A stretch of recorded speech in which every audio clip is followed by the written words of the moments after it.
Good evening. So today I traded once on one ticker, SNDL.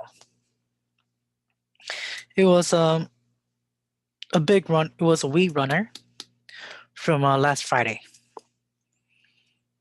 I only traded the ABCD setups, but I was watching it from like 7 o'clock all the way to like 10 o'clock when I actually traded. And here is my screen.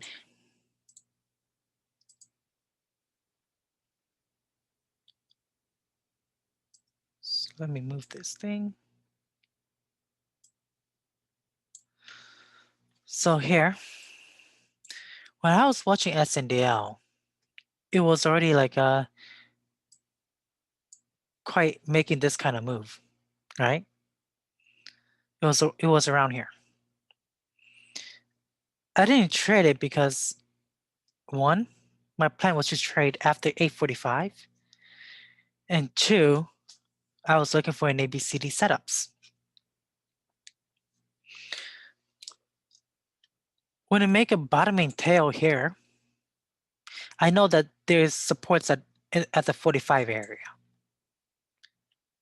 It move up, and then I was waiting for it to make a higher low for me actually to buy and enter for like a good opportunity or for it to form an ABCD and then go above VWAP. The thing about it is in double bottom, and then it made a higher low. And with the higher low, it was a bearish sign. Why? Because again, it triple bottom, and then a lower low, no, a lower high, not high, yeah, I maybe make a mistakes, a lower high. It made another lower high, and I was able to recognize that this move here was was similar to a descending triangle. So I was tempted to buy at 46, risking 45, but then I canceled my limit order. It was good too, because voila, it wasn't a good pattern, and it was good that I did that because it later on dropped to 40, and then it bounces, right? It bounced. It broke basically it broke the trend line. That's basically what it is.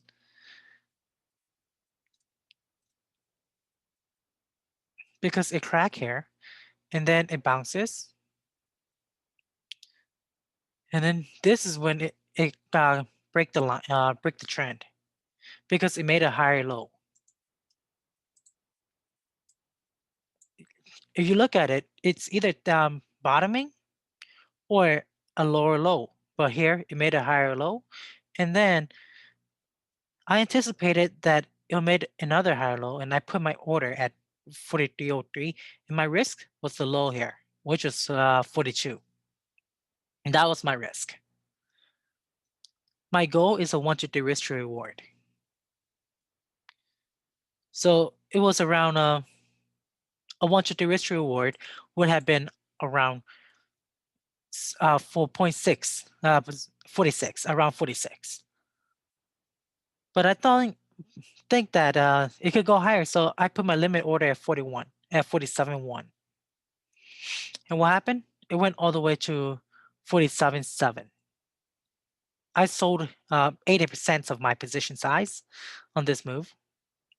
I held on to 100 shares for a higher move, maybe testing VWAP. What I did not know, or did not expect, was that it would go lower and lower. So I made some plan to get out of to another reason why I bought it there was right here. As you can see, it was a very nice uptrend. That was another reason why I bought it there. um, there were so many plans for me to actually get out. One, the break of the trend, the break of 45, the and the break even. And I got out at 42.28, which wasn't ideal. Maybe what I could have done is waited for this for 40 to crack and then add to my position if it bounced like here. Or if I get out at the 45 area, 46 area, or get out all of it on the first sell, I could probably get back in on this bounce. I missed this initial move though. So what that means is that I wouldn't be buying it. And I did talk about the danger of an uptrend like this. It is an uptrend, but when it breaks the uptrend, it flushes like really, really quickly. And that's what happened when it broke the uptrend. It flushes like really, really quickly. So this right here, I traded an ABCD pattern, which was good. From here, what I need to work on is my exit, especially when I exit with partial profits. So taking most of my profits and leaving shares for a higher move. I need to know when to sell so that it wouldn't damage my risk to reward. If it go down instead of going up as I expected it. So selling, cutting my losses quickly. That's what I'm trying to say. Need to learn how to do that after taking my most of my profits. I want you to risk to reward. If I actually hold it right and sold everything at 0.47 at 47, I would have made a 1 to 4 risk to reward. Instead, I held onto my last shares and I turned a 1 to 4 into a 1 to 3 risk to reward. So yeah, and this was the only trade that I made today. It was a good trade. And why did I say it was a good trade? It went as planned, except for the end. But my entries were good, risk was good, and then exit was my first exit was good. I just need to work on my second exit. What I did not expect for this stock was for it to find some base at 36 and then bounces back all the way to 52 after market hour. So what that means is it's another potential runner tomorrow morning. It ran 700 shares today, 700 million shares today.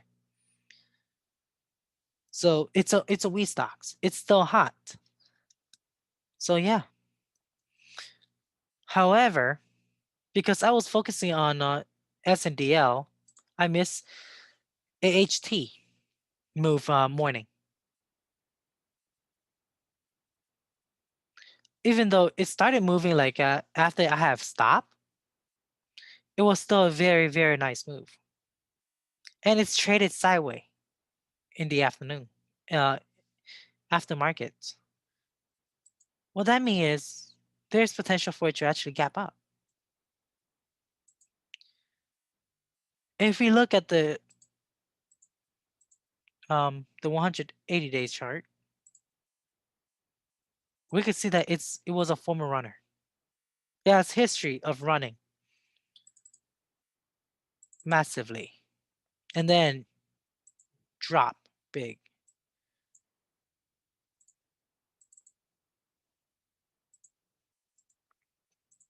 So it was a former runner. Still,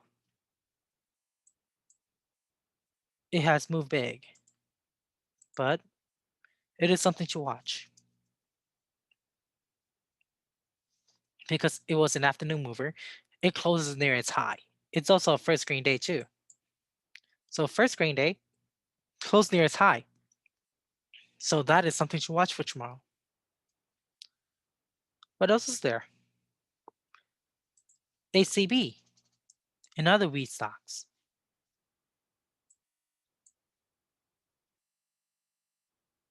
I profited this on Friday and it gap up this morning because due to the elections and and why would I be watching this? It wasn't I'm not sure whether this is an earning winner, but or is it or it's something that's already priced in,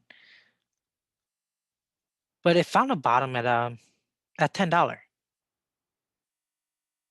and it's currently moving up. So that is something to watch for tomorrow. And it's a wheat stock.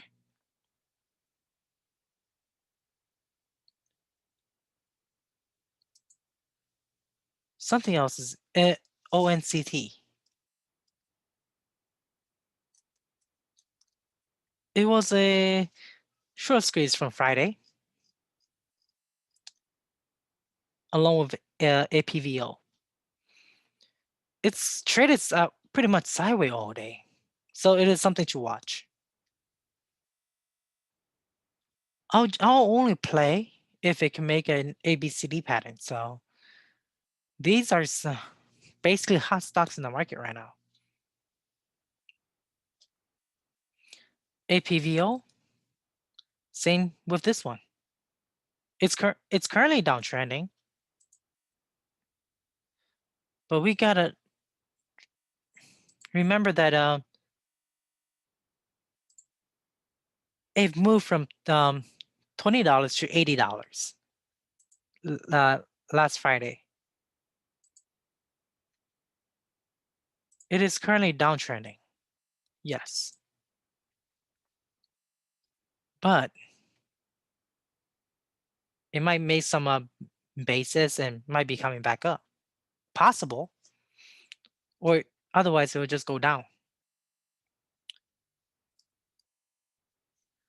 And why am I watching it? Because they were movers. Yeah, former runner will run again. And this has already run. It has dropped so 82%, $82 to $30. So that is around $30. So that's around a $50 loss. It might find a base and then shorts will cover. And that'll make it run again. I will not be trading it because it is too large for me. But I'll be watching it. Or it is something good to learn about. Because last week it was just $6 and right now it's $82 in a week. So yeah.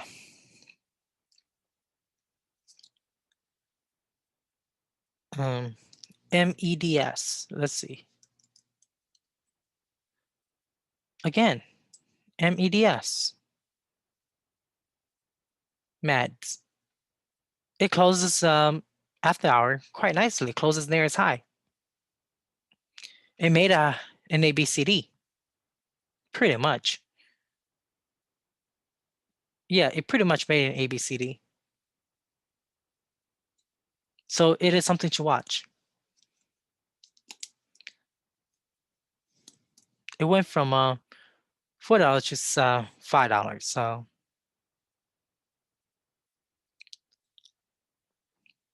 about no, went from like 4.30 to like close to $6.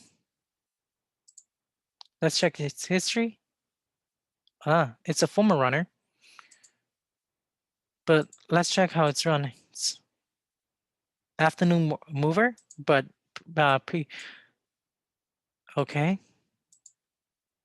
I don't like its history, but it is something to watch. It's an afternoon mover and then fade the next day. So if it move in the afternoon, it has a great likelihood to fade because afternoon mover and what it did afternoon move and then the next day it will fade. So that is something to watch for.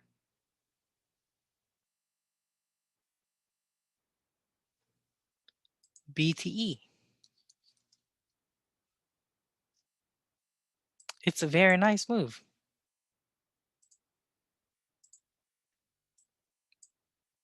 Barely any volume, so but it made a move. It'll be something to watch. Is it a former runner? Mm, it does has days, multi-days though. So first screen day, okay, nice consolidation there. Another nice consolidation. So this move, right, and this move are very, very similar, though they happen on different time frame. So I might be expecting it for it to actually come back up and test 58. If it come out, mm, this move and yeah, this morning to the afternoon is very, very similar move to like the other one. So I'm expecting it to actually just crash, but it is something to watch for. It traded all, um, it basically traded sideways all day, and then afternoon after hour it moves. But yeah, so pretty much that'll be all. I'll be only focusing on ABCD setups to test my discipline. One, pretty much, yeah, testing discipline and testing the ABCD setups. So with that, that'll be all.